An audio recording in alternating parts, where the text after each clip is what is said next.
ابراہیم علیہ السلام کے خدا سے مقابلہ کر سکے۔ اس نے مزدوروں کو یہ حکم دیا کہ اس مینار کو اتنی بلندی تک تعمیر کیا جائے کہ بادلوں تک بلند ہو جائے، تاکہ وہ آسمان کے خدا سے جنگ کرے اور اس کی سلطنت کو بھی فتح کرے۔ جب یہ مینار تعمیر ہوا اور بادلوں کو چھونے لگا تو نمرود اس پر چڑھ کر خدائی کا دعویٰ کرنے لگا اور آسمان کی طرف دیکھ کر خدا کو للکارتا اور لوگوں سے کہتا کہ آسمان کا خدا کوئی جواب نہیں دے رہا، کیونکہ وہ میرا مقابلہ نہیں کر سکتا۔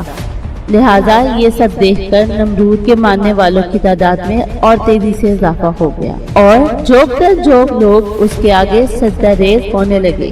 لیکن نمرود اس بات سے بے خبر تھا کہ نمرود اللہ کے عذاب کا شکار ہونے والا ہے اور ایک سخت عذاب اس پر جلد مسلط ہونے والا ہے۔